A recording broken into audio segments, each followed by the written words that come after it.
Chapter 3, Saving a Life. After holding him up, Xiaozibei wanted to slap herself. What a reflex!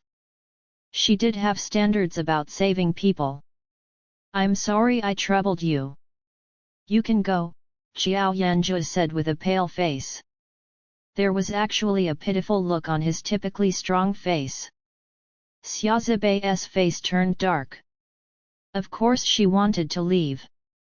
But seeing how Xiao Yanzhu looked, and the blood which kept flowing, her thoughts were in a jumble. In the end, she turned serious and had him sit on the ground. Before Xiao Yanzhu could even react, she had his jacket taken off and his top pulled up. He was pressed to the ground. Maybe Xiao Yanzhu didn't have any strength left or something that he just let her move him. The clothes were pulled apart, revealing his sculpted abdomen. The bullet marks on it were terrifying, and there was still bleeding. If this continued, within 10 minutes, he would die from excessive blood loss. Xiaozibei did not react as she reached out her hand to press hard on the wound. What shocked Xiao Yanzhu was that the bleeding really stopped. Got a knife and a lighter. Xiao Yanzhu was startled for a moment. I have them in my pocket. Xiaozibei reached over into his pocket and quickly took out an army knife, a lighter, and a pack of cigarettes. She threw the pack of cigarettes into the trash can with a bit of disgust and set the knife on fire.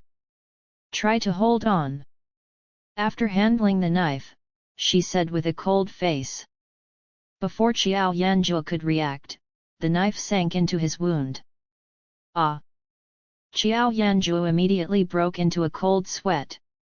He gritted his teeth, his body suddenly tightening. Pain. Huge pain.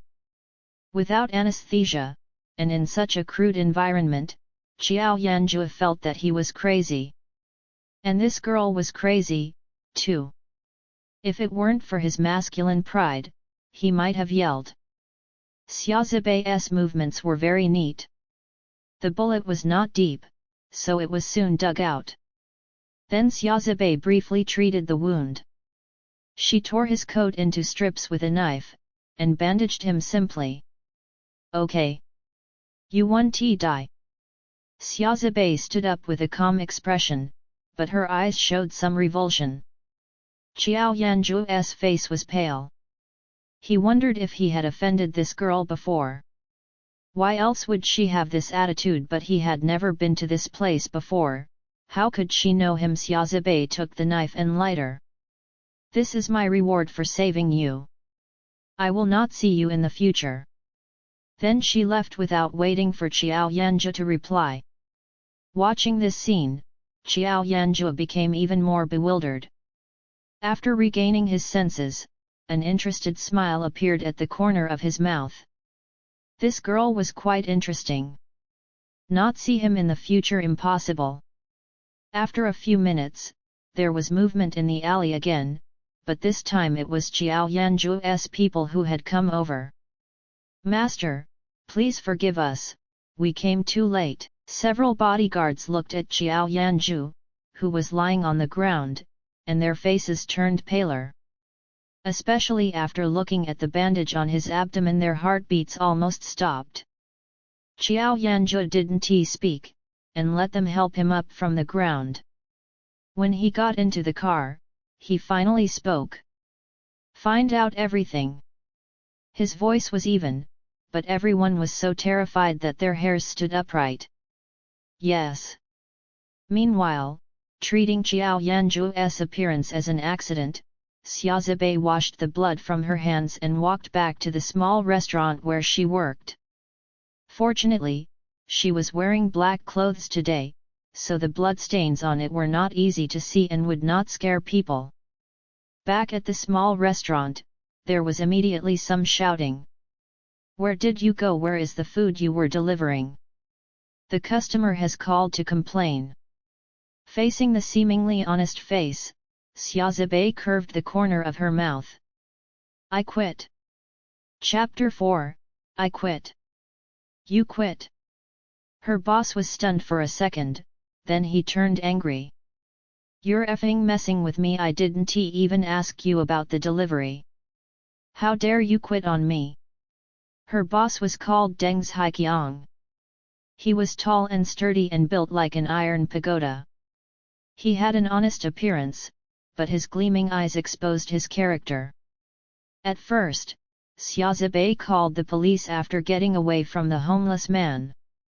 But after the police had arrived, Deng Haiqiang told the police that she must have been lying, that she was lazy and liked to hook up with others, and that she was a frivolous girl. This kind of testimony really damaged the police's perception of Xia Zibei, making them think that she had caused the incident. Then the police didn't pay much attention to the matter. Xia Zibei was stunned at that time. What kind of bad blood did she have with Deng Haiqiang after that? She wanted to quit her job, but he deducted months of her wages and wanted to beat her. How could a weak girl fight back? So she had no choice but to leave angrily. Then, after she finally made it in the entertainment industry after much hard work, he came out to slander her, saying that she was restless when she was working in his small restaurant. He had an honest-looking face, so his words were believable to many people. Who would know he was smearing her? Such negative information made her situation much worse at that time. Thinking of these things, Xia Zibei was already very reserved for not breaking his stupid head. "I quit. Give me my salary," Xia Zibei blankly said. "Salary?" Deng Haiqiang, who was cursing, froze for a moment and then laughed. "You dare to ask me for wages? What did you do? Haven't I worked enough? She has been working here Monday to Friday nights, from 6 to 11 p.m., then all day on Saturday and Sunday. She has been doing almost all the work, washing and chopping vegetables, washing dishes, and doing deliveries. She did several jobs, so there were few helpers in the restaurant, but she was only getting paid 1,500 yuan a month. Even the 1,500 yuan had not been paid for months. What work have you done? You have been so lazy every day. I just allowed you to work part-time here out of kindness, and now you dare to ask me for money." Deng Haiqiang's eyes widened, and his face was angry. At this time, the other helpers had left for their break, and there were no customers in the small restaurant. If there were any customers at the door, they fled at the sound inside. Xia Zibei's face darkened. "Are you really not paying me? No effing way!" Deng Haiqiang waved his hand. "I should ask you for the money. And money for the delivery. Give me 100 yuan. Xia Zibei was so upset she smiled. She knew that Deng Haiqiang was shameless, but she didn't know he was this shameless. Seeing her smile, Deng Haiqiang suddenly stared. He has always known that Xia Zibei was pretty, but she had always lowered her head, with her bangs covering half of her face. Plus she bowed her back, coupled with her dull personality, she was not attractive at all. But today, her face was completely exposed. She was prettier than the female celebrities he had seen, and younger too. Her smile made Deng Haiqiang's heart twitch. Ahem. He cleared his throat. "But I'm a kind man. Don't worry about giving back the money. I can take you to the movies. Then the hotel." Xia Zibei saw through his unspoken intention, and her face turned completely dark. "Relax, I will treat you very well, arg." Before he finished talking, he had already screamed. Chapter 5, I want to call the police. While Deng Haiqiang was still talking, Xia Zibei's eyes went cold. She kicked him in the stomach, sending him flying and crashing into several chairs. Deng Haiqiang was dumbfounded, but before he could react, he saw Xia Zibei advancing on him again. She grabbed him from the ground and punched him in the stomach. Arg! Deng Zhiqiang felt as if his internal organs were about to shatter, and he had cold sweat like torrential rain. His mind turned blank.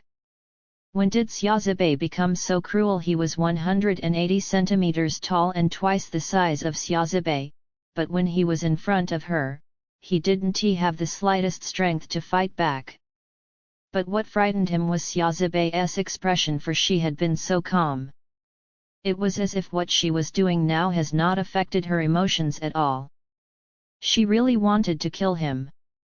Deng Zhiqiang's hairs stood upright, and he quickly begged for mercy. "I'll pay you. I'll give you the money. Stop hitting me." In response, Xiaozibei punched him in the belly. "Arg. Sorry. Force of habit." Xiaozibei shoved him aside with a completely insincere expression of apology. However, Deng Zhiqiang didn't dare say anything.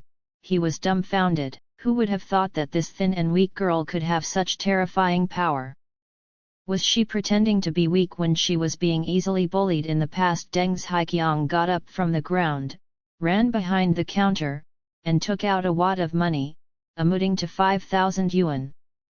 The 4,500 yuan was Xiaozibei's wages for the past 3 months, which he had deducted.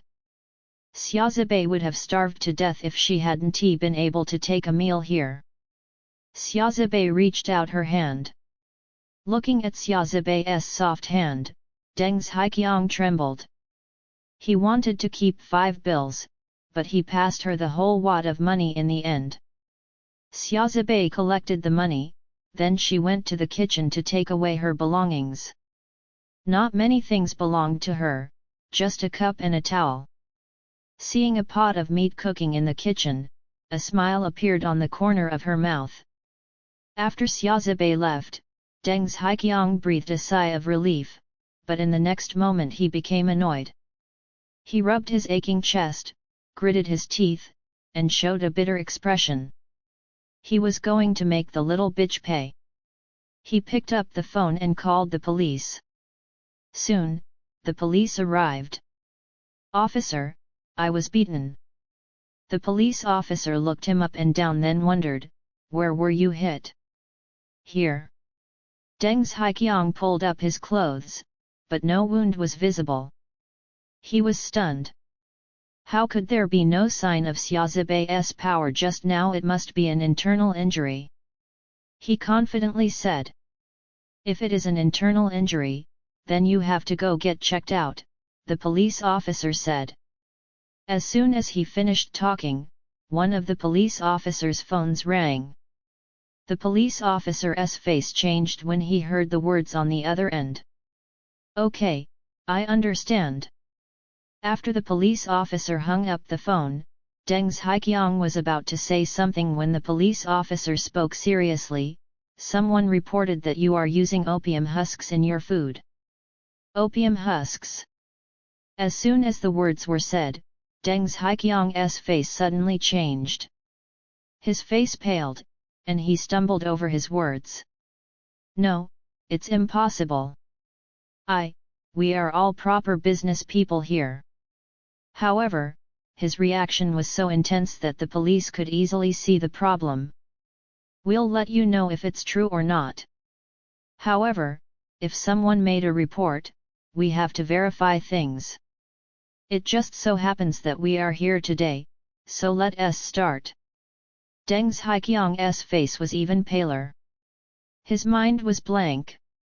He's finished.